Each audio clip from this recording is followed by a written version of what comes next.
এবারে শুনবেন সূরা আল ওয়াকিয়াহ এর তেলাওয়াত ও তরজমা। পারা ২৭। বিসমিল্লাহির রহমানির রহিম। ইযা ওয়াকাআতিল ওয়াকিআহ লাইসা লিওয়াকাতিহা কাযিবা খাফিদাতুর রাফিআহ ইযা রুজ্জাতিল আরদু রাজ্জা ওয়া বুসাতিল জিবালু বাসসা فكانت هباء منبثا وكنتم أزواجا ثلاثا فأصحاب الميمنة ما أصحاب الميمنة وأصحاب المشأمة ما أصحاب المشأمة। পরম করুণাময় মেহেরবান আল্লাহর নামে শুরু করছি। যখন সেই মহা ঘটনা সংঘটিত হবে তখন তার সংঘটিত হওয়াকে কেউই মিথ্যা বলতে পারবে না। তা হবে উলটপালটকারী মহাপ্রলয়। পৃথিবীকে সে সময় অকস্মাৎ ভীষণভাবে আলোড়িত করা হবে এবং পাহাড়কে এমন টুকরো টুকরো করে দেয়া হবে যে তা বিক্ষিপ্ত ধূলিকণায় পরিণত হবে। সে সময় তোমরা তিনটি দলে বিভক্ত হয়ে যাবে। ডান দিকের লোকদের সৌভাগ্যের কথা আর কতটা বলা যাবে। বাম দিকের লোকদের দুর্ভাগ্যের পরিণতি আর কি বলা যাবে।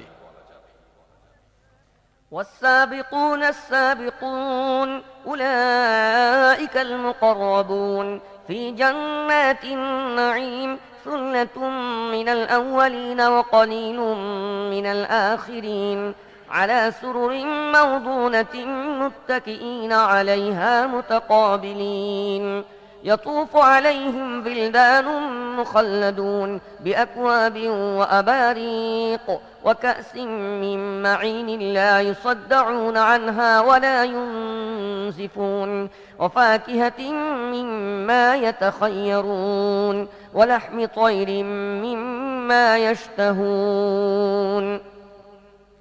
আর অগ্রগামীরা তো অগ্রগামী, তারাই তো নৈকট্য লাভকারী। তারা নিয়ামতে ভরা জান্নাতে থাকবে। পূর্ববর্তীদের মধ্য থেকে হবে বেশি এবং পরবর্তীদের মধ্য থেকে হবে কম। তারা মণিমুক্তা খচিত আসনসমূহে হেলান দিয়ে সামনাসামনি বসবে। তাদের মজলিসে চিরকিশোররা বহমান ঝর্ণার সুরায় ভরা পানপাত্র, হাতল বিশিষ্ট সুরাপাত্র এবং হাতলবিহীন বড় সুরাপাত্র নিয়ে সদা ব্যস্ত থাকবে, যা পান করে মাথা ঘুরবে না কিংবা বুদ্ধি বিবেক লোপ পাবে না। তারা তাদের সামনে নানা রকমের সুস্বাদু ফল পরিবেশন করবে, যাতে পছন্দ মতো বেছে নিতে পারে। পাখির গোশত পরিবেশন করবে, যে পাখির গোশত ইচ্ছা মতো ব্যবহার করতে পারবে। وحور عين كأمثال اللؤلؤ المكنون جزاء بما كانوا يعملون لا يسمعون فيها لغوا ولا تأثيما إلا قيلا سلاما سلاما وأصحاب اليمين ما أصحاب اليمين في سدر مخضود وطلح منضود وظل ممدود وماء مسكوب وفاكهة كثيرة لا مقطوعة ولا ممنوعة وفرش مرفوعة إنا أنشأناهن إنشاء فجعلناهن أبكارا عربا أترابا لأصحاب اليمين। তাদের জন্য থাকবে সুনয়না হুর, এমন অনুপম সুন্দরী যেন লুকিয়ে রাখা মুক্তা। দুনিয়াতে তারা যেসব কাজ করেছে তার প্রতিদান হিসাবে এসব লাভ করবে। সেখানে তারা কোনো অর্থহীন বা গুনার কথা শুনতে পাবে না, বরং যে কথাই শুনবে তা হবে যথাযথ ও ঠিকঠাক। আর ডান দিকের লোকদের সৌভাগ্যের কথা আর কতটা বলা যাবে। তারা কাঁটাহীন কুল গাছের কুল, থরে বিথরে সজ্জিত কলা, দীর্ঘ বিস্তৃত ছায়া, সদা বহমান পানি, অবাধ লভ্য অনিশেষযোগ্য প্রচুর ফলমূল এবং সুউচ্চ আসনসমূহে অবস্থান করবে। তাদের স্ত্রীদেরকে আমি বিশেষভাবে নতুন করে সৃষ্টি করব এবং কুমারী বানিয়ে দেব। তারা হবে নিজের স্বামীর প্রতি আসক্ত ও তাদের সমবয়স্কা। এসব হবে ডান দিকের লোকদের জন্য।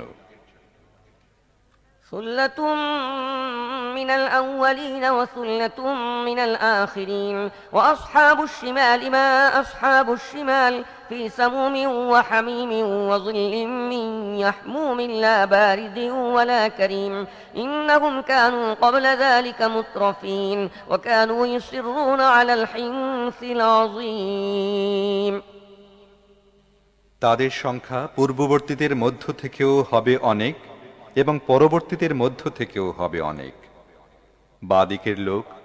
বাদিকের লোকদের দুর্ভাগ্যের কথা আর কি বলা যাবে। তারা লু হাওয়ার হলকা ফুটন্ত পানি এবং কালো ধোঁয়ার ছায়ার নিচে থাকবে। তা না হবে ঠান্ডা, না হবে আরামদায়ক।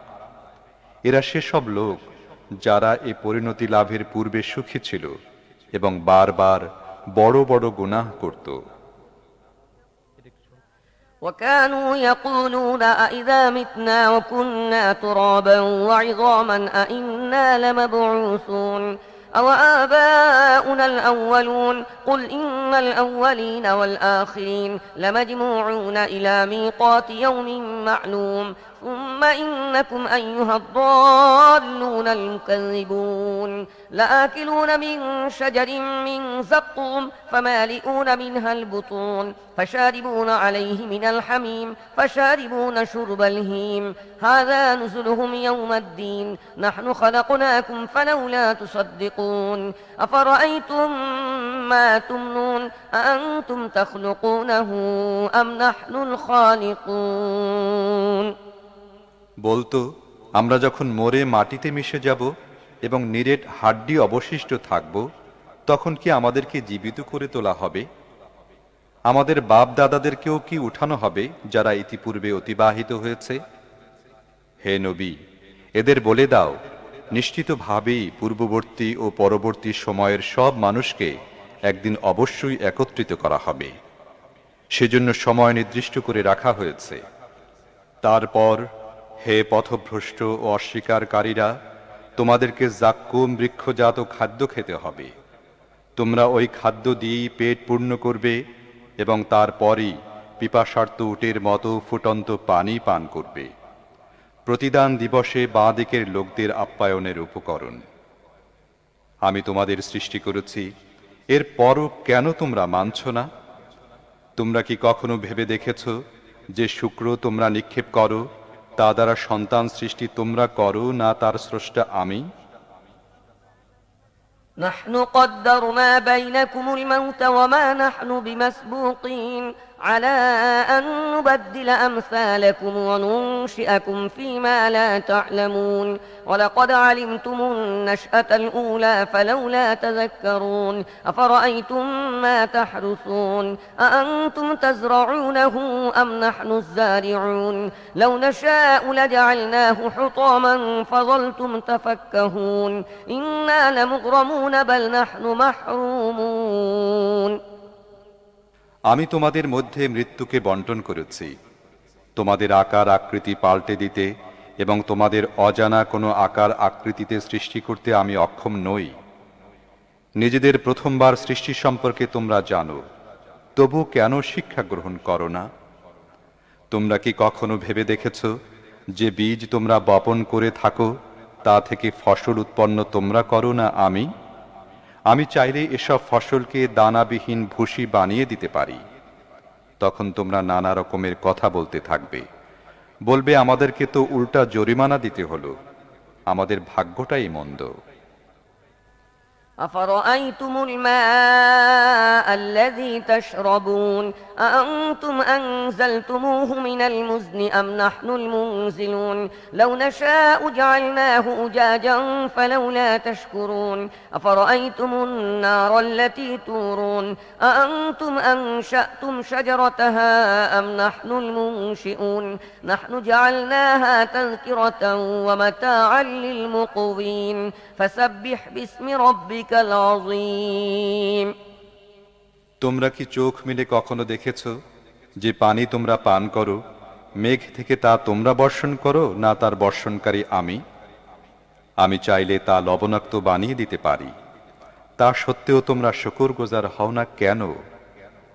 তোমরা কি কখনো লক্ষ্য করেছ এই যে আগুন তোমরা জ্বালাও, তার গাছ তোমরা সৃষ্টি করো, না তার স্রষ্টা আমি? আমি সেটিকে স্মরণ করিয়ে দেওয়ার উপকরণ এবং মুখাপেক্ষীদের জন্য জীবনোপকরণ বানিয়ে দিয়েছি। অতএব হে নবী, তোমার মহান রবের পবিত্রতা বর্ণনা করো। فلا أقسم بمواقع النجوم وإنه لقسم لو تعلمون عظيم إنه لقرآن كريم في كتاب مكنون لا يمسه إلا المطهرون تنزيل من رب العالمين أفبهذا الحديث أنتم مدهنون وتجعلون رزقكم أنكم تكذبون অতএব না, আমি শপথ করছি তারকাসমূহের ভ্রমণ পথের। এটা এক অতি বড় শপথ যদি তোমরা বুঝতে পারো। এ তো মহাসম্মানিত কোরআন, একখানা সুরক্ষিত গ্রন্থে লিপিবদ্ধ। পবিত্র সত্তাগণ ছাড়া আর কেউ তা স্পর্শ করতে পারে না। এটা বিশ্বজাহানের রবের নাজিলকৃত। এরপরও কি তোমরা এ বাণীর প্রতি উপেক্ষার ভাব প্রদর্শন করছো?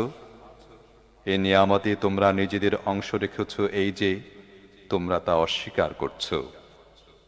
فلولا إذا بلغت الحلقوم وأنتم حينئذ تنظرون ونحن أقرب إليه منكم ولكن لا تبصرون فلولا إن كنتم غير مدينين ترجعونها إن كنتم صادقين فأما إن كان من المقربين فروح وريحان وجنة نعيم وأما إن كان من أصحاب اليمين فسلام لك من أصحاب اليمين وأما إن كان من المكذبين الضالين فنزل من حميم وتصلية جحيم إن هذا لهو حق اليقين فسبح باسم ربك العظيم তোমরা যদি কারো অধীন না হয়ে থাকো এবং নিজেদের এ ধারণার ব্যাপারে যদি সত্যবাদী হয়ে থাকো, তাহলে মৃত্যু পথযাত্রীর প্রাণ যখন কণ্ঠনালীতে উপনীত হয় এবং তোমরা নিজ চোখে দেখতে পাও যে সে মৃত্যু মুখে পতিত হচ্ছে, সে সময় তোমরা বিদায়ী প্রাণবায়ুকে ফিরিয়ে আনো না কেন? সে সময় তোমাদের চেয়ে আমি তার অধিকতর নিকটে থাকি, কিন্তু তোমরা দেখতে পাও না। মৃত সেই ব্যক্তি যদি মুকররবিনদের কেউ হয়ে থাকে, তাহলে তার জন্য রয়েছে আরাম আয়েশ, উত্তম রিজিক এবং নিয়ামতে ভরা জান্নাত। আর সে যদি ডান দিকের লোক হয়ে থাকে, তাহলে তাকে সাদর অভিনন্দন জানানো হয় এভাবে যে তোমার প্রতি শান্তি বর্ষিত হোক। আর সে যদি অস্বীকারী পথভ্রষ্টদের কেউ হয়ে থাকে, তাহলে তার সমাদরের জন্য রয়েছে ফুটন্ত গরম পানি এবং জাহান্নামে ঠেলে দেওয়ার ব্যবস্থা। এসব কিছুই অকাট্য সত্য। অতএব হে নবী, আপনার মহান রবের নামের তাসবিহ তথা পবিত্রতা ঘোষণা করুন।